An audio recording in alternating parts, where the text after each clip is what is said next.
नमस्कार दोस्तों, मैं आपका दोस्त बजरंग प्रजापति एक बार फिर से आपके सामने हाजिर हूं इतिहास का एक और पन्ना लेकर।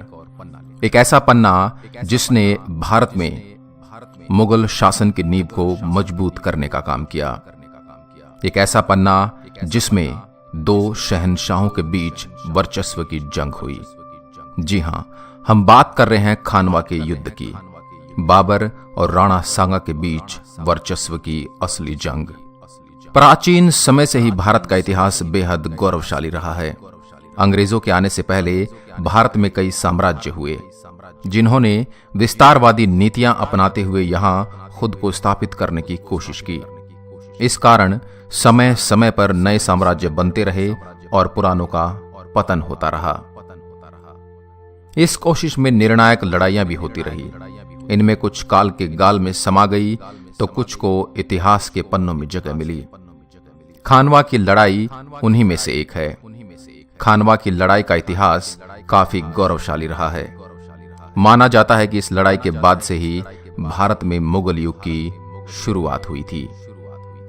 चूंकि इसे भारतीय इतिहास की बड़ी लड़ाइयों में से एक माना जाता है, इसके पहलुओं को जानना और भी दिलचस्प हो जाता है।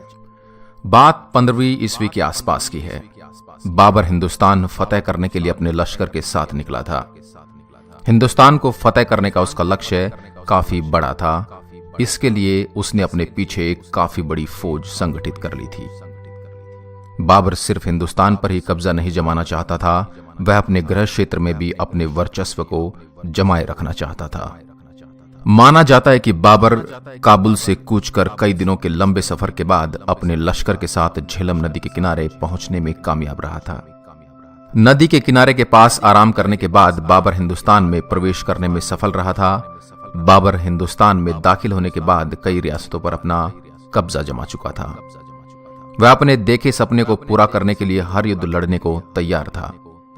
गुजरते समय के साथ ही बाबर कई रियासतें जीतता गया और अंत में उसने दिल्ली में अपनी बादशाहत कायम कर ली। कम समय में ही बाबर ने दिल्ली में अपनी बादशाहत जमा ली थी, मगर भविष्य में बाबर का मुकाबला उस समय के योद्धा राणा सांगा से था। राणा सांगा को संग्राम सिंह के नाम से भी जाना जाता है। वह राणा रायमल के पुत्र थे। अपने शासन काल में वह दिल्ली, मालवा और गुजरात पर चढ़ाई कर चुके थे। माना जाता है उस दौर में भारत में कोई ऐसा शासक नहीं था जो राणा सांगा से युद्ध में लोहा ले सके। बहरहाल दिल्ली में बाबर का काबिज होना राणा सांगा के लिए एक बहुत बुरा संकेत था। असल में राणा सांगा अफगानों की सत्ता समाप्त कर दिल्ली में राजपूतों का शासन लाना चाहते थे। वहीं बाबर समूचे भारत में अपना कब्जा जमाने के ख्वाब देख रहा था। इस लिहाज से दोनों योद्धाओं के लिए अपने वर्चस्व को कायम रखने की चुनौती थी। हिंदुस्तान में अपने शासन को जिंदा रखने और खुद को मजबूत स्थिति में पहुंचाने के लिए बाबर की फौज किसी न किसी राज्य में आक्रमण कर वहां अपना कब्जा जमा लेती थी। इस तरह बाबर की जीत की भूख बढ़ती जा रही थी। उसे रोकने के लिए कोई अन्य शासक उसके सामने आने की हिम्मत नहीं कर रहा था। इधर राणा सांगा समझते थे कि बाबर भी अन्य अफगान शासकों की तरह हिंदुस्तान में लूटपाट को अंजाम देकर दिल्ली से वापस चला जाएगा और बाद में वह दिल्ली में कब्जा कर लेंगे। किंतु यह सच नहीं था। राणा सांगा को जल्दी ही पता चल गया कि बाबर जल्दी हिंदुस्तान नहीं छोड़ने वाला था। दूसरी तरफ बाबर की क्रूरता दिन प्रतिदिन बढ़ती जा रही थी। उसने कालपी, बयाना, आगरा और धौलपुर रियासत तक अपना वर्चस्व जमा लिया था, जबकि ये रियासतें राणा सांगा के साम्राज्य के अधीन आती थी। खैर, जब पानी सिर से ऊपर जाने लगा तो राणा सांगा ने बाबर को हिंदुस्तान से खदेड़ने का फैसला ले लिया।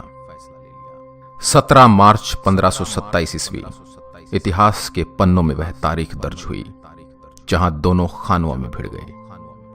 इस युद्ध में राणा सांगा के साथ हसन खां मेवाती, बसीन चंदेरी व इब्राहिम लोदी का भाई महमूद लोदी भी डटे हुए थे। राणा सांगा की फौज का मुकाबला करने के लिए बाबर अपने लश्कर के साथ फतेहपुर सीकरी के निकट खानवा जगह पर पहुंचा। वहां राणा सांगा और उसके अन्य सहयोगी शासक बाबर की प्रतीक्षा में थे।